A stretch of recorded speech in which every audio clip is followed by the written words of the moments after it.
On entend bien le bruit du ruisseau tout au long de cette première partie de promenade. C'est très agréable.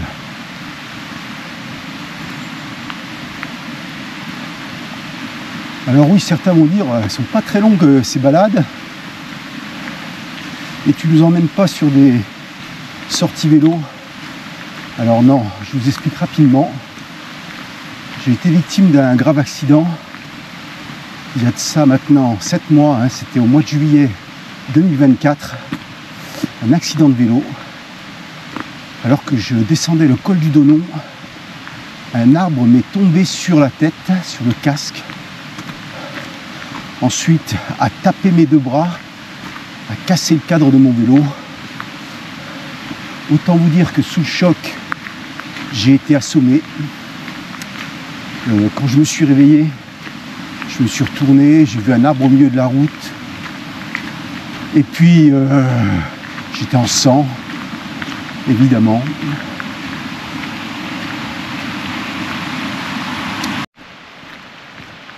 Oui, donc je disais que j'étais en sang. Et là, je suis immédiatement tombé dans les pommes. J'ai été secouru par 2 urgentistes hein, qui, par le plus grand des hasards, étaient là en vacances. Et qui m'ont mis sous perf en attendant l'arrivée des pompiers qui m'ont évacué à l'hôpital. Bilan, quelques points de suture au visage et surtout un bras cassé avec des complications qui me poursuivent encore aujourd'hui, hein, puisque j'ai été opéré il y a 2 semaines pour m'enlever la plaque que j'avais dans le bras. Mais malheureusement, j'ai les nerfs qui sont touchés, j'ai mon poignet qui est également bloqué, donc j'ai plus de pronation, plus de supination. Bon, donc très difficile d'aller faire du vélo actuellement. Cependant, c'est faisable, mais comme le médecin me l'a interdit encore pour quelques temps, donc je préfère être raisonnable. Et donc je vous emmène sur des petites balades qui me changent un peu les idées et me font penser à autre chose pendant ce temps-là, parce que je dois dire que mon bras, il me fait quand même un peu souffrir. Petite cascade là, c'est très joli là, l'eau courante.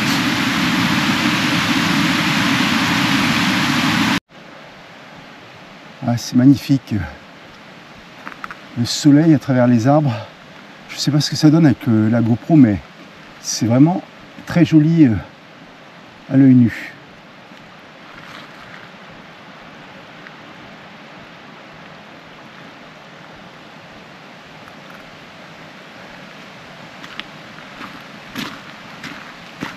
Pour revenir encore une fois sur mon accident, bien entendu, mon accident de vélo, bien entendu, ça ne m'a pas découragé à faire du vélo, bien au contraire. J'ai immédiatement racheté un vélo de gravel cette fois-ci, un vélo de gravel, parce que j'avais l'intention, pensant que ma blessure ça allait durer 2 ou 3 mois grand maximum, j'avais l'intention rapidement de reprendre, mais par du gravel très léger, un truc qui me secoue pas trop les bras. Bon, malheureusement, ça ne s'est pas passé du tout comme ça, encore une fois à cause de mon nerf en l'occurrence. Mais bon, ça m'a motivé et ça me motive encore à retrouver la santé, parce qu'il me tarde de partir sur des grandes balades et vous les partager ensuite, bien entendu. Donc voilà, j'ai acheté tout d'abord un gravel.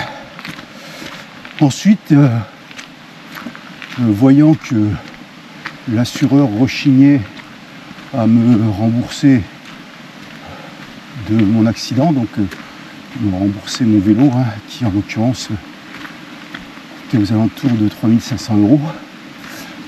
Bon, je me suis dit, tiens, t'as plus les moyens de t'en racheter un, puisque tu viens de te racheter un gravel, mais ça serait bien également d'avoir un vélo de route, parce que j'adore faire du vélo de route aussi. Et l'occasion s'est présentée au mois de décembre. J'ai trouvé un cadre d'occasion, un magnifique cadre d'occasion. Ah, je cherche le balisage. Un magnifique cadre d'occasion qui était au tiers du prix neuf. Je me suis empressé de l'acheter. Et les semaines qui ont suivi, je me suis amusé à me remonter un vélo de route.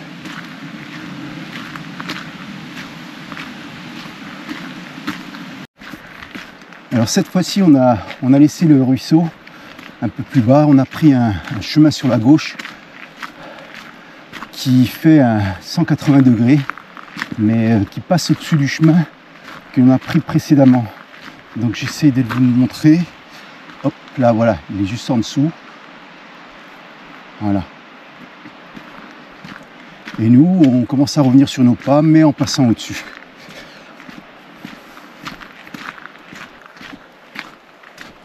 Alors je vous ai parlé des deux vélos, de celui que j'ai acheté, donc le Gravel, et du vélo de route que j'ai monté. J'ai également un VTT. Alors j'en fais plus beaucoup.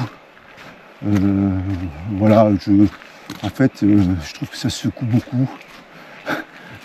Et puis j'aime pas trop prendre les chemins engagés. J'ai toujours peur de tomber. Je suis pas très technique en fait, hein, malgré que ce soit un tout suspendu. Voilà, donc j'en fais moins. Mais bon, de temps en temps, je vais quand même continuer à le prendre parce que les développements d'un VTT te permettent de monter de véritables murs. Un peu moins quand même en gravel, même s'il y a des développements qui permettent également de monter des pentes très compliquées.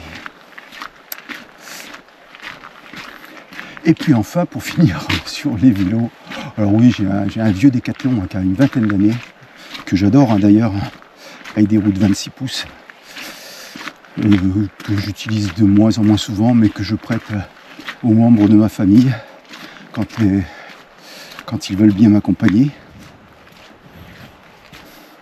Et enfin, je fais du home trainer, et donc j'ai un vélo, un vieil aluminium de la marque GT, qui reste à demeure sur le home trainer, ce qui fait que quand j'ai une heure et demie à perdre, hop, je monte sur le home trainer, je pédale et je vais à la douche, je laisse tout en place, c'est prêt pour la fois suivante.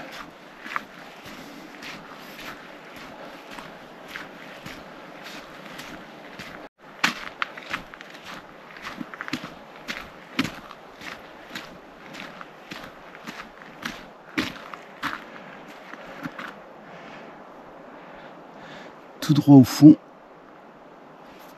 le Donon. On voit l'antenne tout au sommet.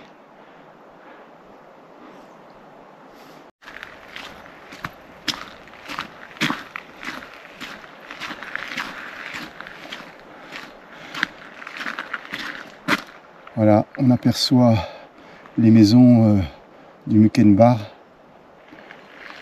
On va s'y diriger tranquillement.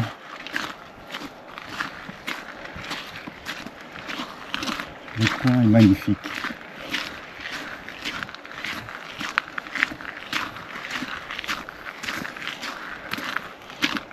On a là une petite vue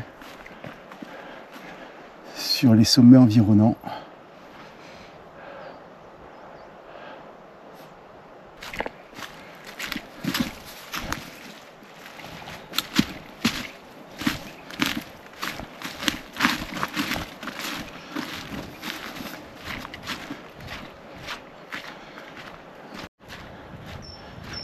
Le chemin se fait désormais plus étroit. Et maintenant, nous allons redescendre très rapidement sur le village de Russe.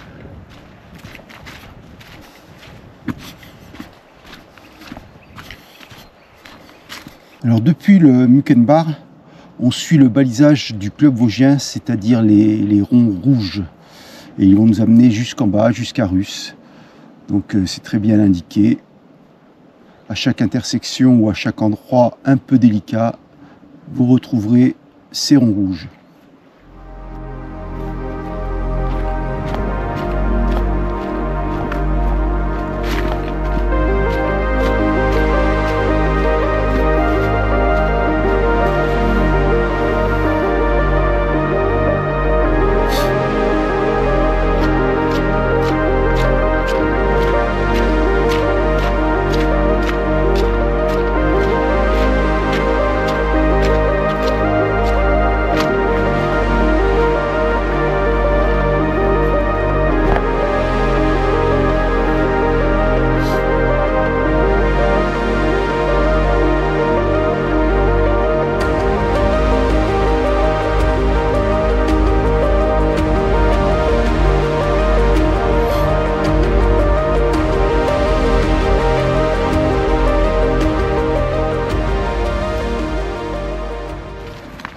Partie un peu plus délicate, ça descend sec là, il faut bien retenir, bien se mettre sur les talons, c'est pas très long. Alors là on est dans une partie beaucoup moins agréable, alors c'est un chemin mais il est rempli de petits cailloux, de caillasses qui glissent sous les pieds. J'avoue que ce passage, il est pas terrible quoi. Faut être bien prudent. Pas se tordre une cheville. Bon, sur cette partie, il vaut mieux marcher sur les côtés, hein, sur le côté gauche en descendant, afin d'éviter un maximum les cailloux là qui glissent sous les pieds. C'est dommage. Parce que sinon ça serait assez sympa, mais toute cette caillasse rend cette partie un peu moins agréable. Voilà, cette partie est quand même nettement plus agréable. Alors oui, il y a des cailloux, mais on peut facilement les éviter. Et puis surtout, la vue est un peu plus dégagée. On aperçoit au fond la carrière de Russe.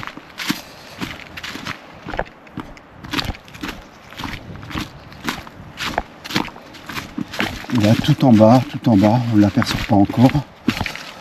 Ou en tout cas difficilement à travers les arbres, le petit village de Russe.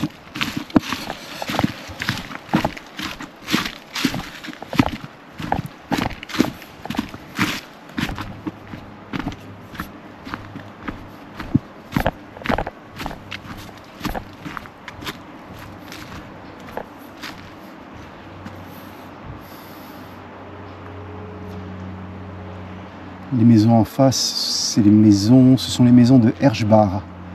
Et si vous suivez le cheminement qu'on voit en face, vous arrivez tout en haut au cimetière militaire.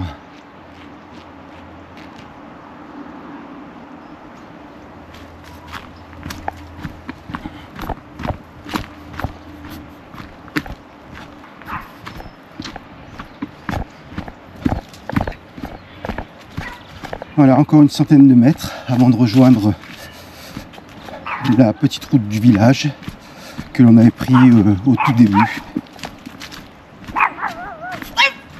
Ah, on est accueilli par les petits chiens. Salut les loulous. Et bien alors, salut les chiens. Allez.